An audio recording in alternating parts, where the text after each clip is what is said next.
Now don't quote me on this, but I do believe it was Mark Bennett, a fellow camera shill-tubing douche, who interviewed a bunch of other shill-tubing scrubs and asking them, what camera do you guys shoot on? And it was 97% said Sony.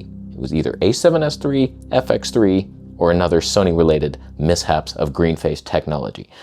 Today we discuss why every sheep flocked off the Sony cliff to their own demise. All I want is the perfect camera. All I want is the perfect camera. I have red beads connected to my head like electrodes. That's not a good look. I'm realizing that now. So I was once you. I was a Sony shooter, and there's nothing wrong with Sony. It's just weird when you see so many people flock to it. Today we discuss why they're flocking and if they should flock away sometimes, asshole.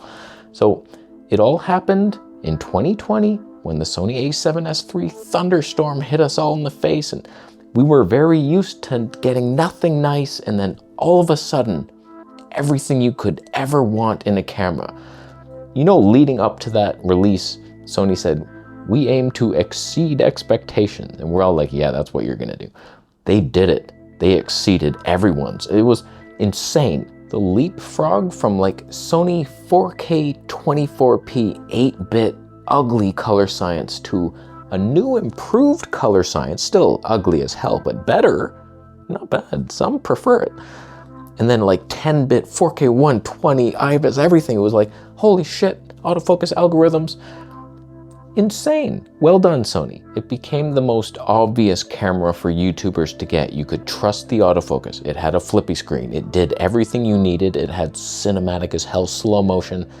It was so reliable. And then add to that, you have the most amount of third-party, cheap, flat bullshit lenses that some of you fell for, all the Sigmas and your Viltruxes. And oh, wow, I got a Samyang, bro. It was on sale. Just throw that thing in the meat grinder. Maybe it'll serve a purpose by cutting your insides with glass. Now, I wasn't gonna buy it initially, but Flat Earth Santa, you remember him, he was like, you want that thing, buddy? I'll chip in for it. Let's get it. And he chipped in a large enough amount where I was like, yeah, okay, for that price, I would buy one. And so I did it. We all fell for it. But here's the problem. When everyone does something, it's no longer cool. We're all doing it. And then it becomes a disease. You see it like, oh, Sony again?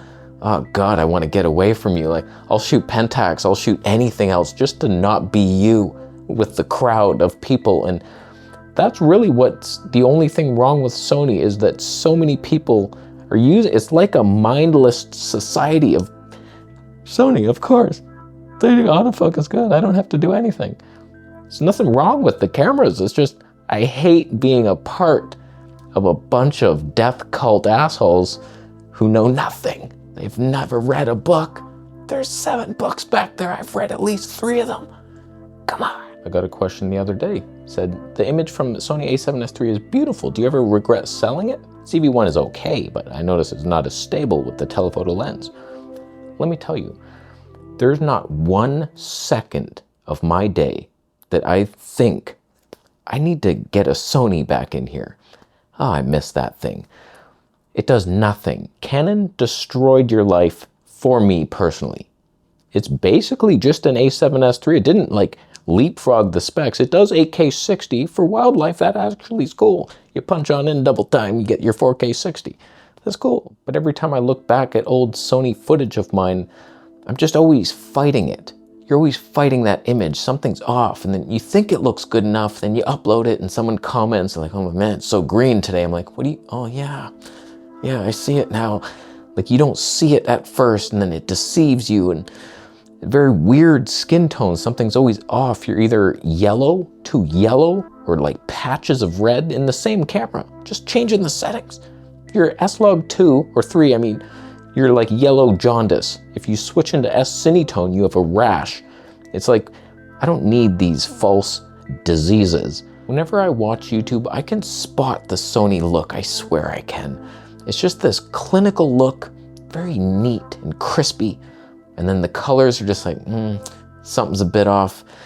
It doesn't look right. It doesn't look filmic. It's not a Fuji. It's not a Canon even, or a Nikon. It has the worst look of anything, in my opinion. Like, you can tweak it and add things and ooh, look at me. That's fun.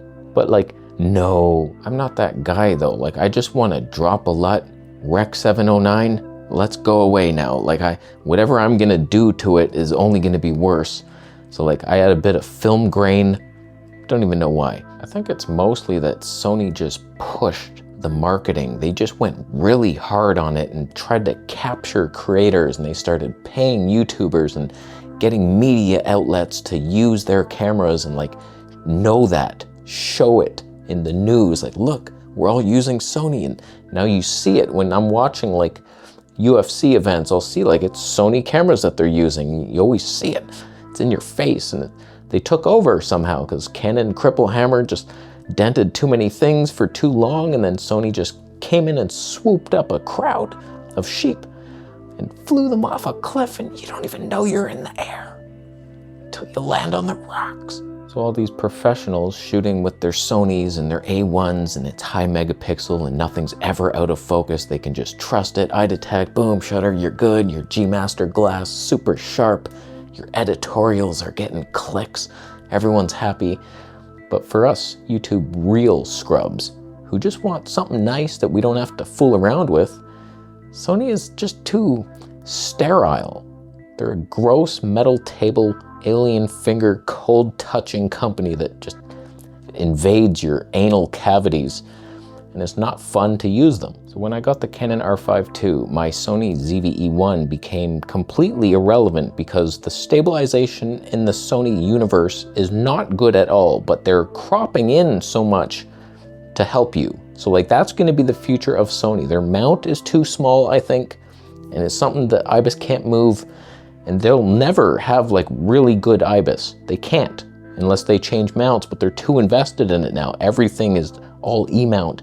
That might never happen. They need a new mount, but it might never come. Maybe 10 years. Their new mount will be medium format and 1-inch sensor. That's what they're gonna do. Medium format for the good stuff to destroy all the full frame wannabes, and then the 1-inch sensor vlog types all on one mount.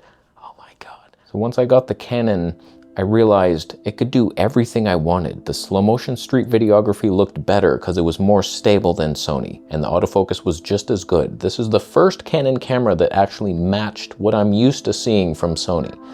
So it can do that. Then it has the wildlife primes, the 800mm Tony 11. People make fun of that lens. You're so stupid, because it's like the vintage lens. It's beautiful, it's cheap, it's light. It's everything a vintage lens should be. Low element count, cheap, but better than everything you own.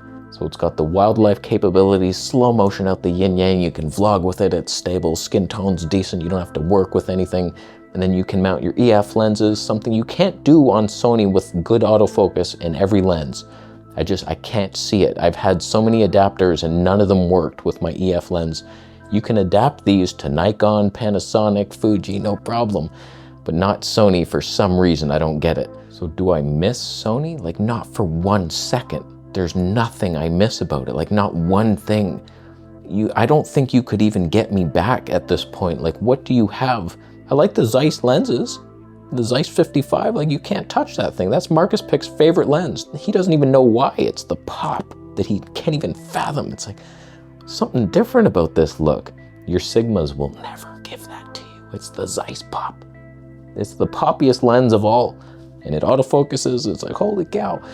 They have some nice lenses, but they're not even Sony lenses. If I wanted to shoot wildlife with 800mm, I would need their 400 to 800.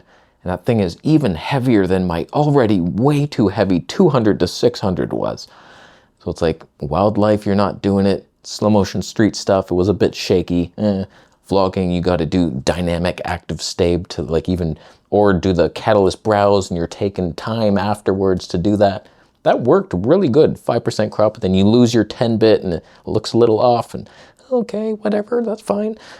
Sony, you have nothing, you're clinical, you're an alien, and we're human beings just trying to have fun at a party.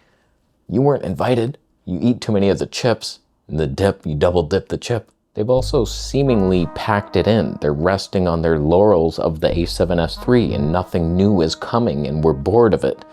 It was 5 years ago that you did that. That was cool, but nothing new has beat the specs of what you already had. You just made the ZVE1, you shrunk it down. That was cool, but where's the next thing? The next video-centric thing? Like you have the FX2 that just came in. Like, why are you using that sensor? It's 33 megapixels. How could that ever make it into a cinema camera? Why would that be a thing at all? The decisions around there, I don't understand Sony. So like, you got to do something to steal me away from Canon now. And when I debate things, I'm thinking, I wouldn't mind a Nikon, not a Sony. Wouldn't mind a Nikon and a Fuji. Sony? Who the hell wants a Sony? If you film your face, you're using a Sony, good luck with the dates. You'll get none. None. So no, I don't miss Sony. No, I do not plan on ever returning. But if somehow they release a camera that's like, wow, 4K 240 frames per second, HD 480, only Sony's doing that, okay.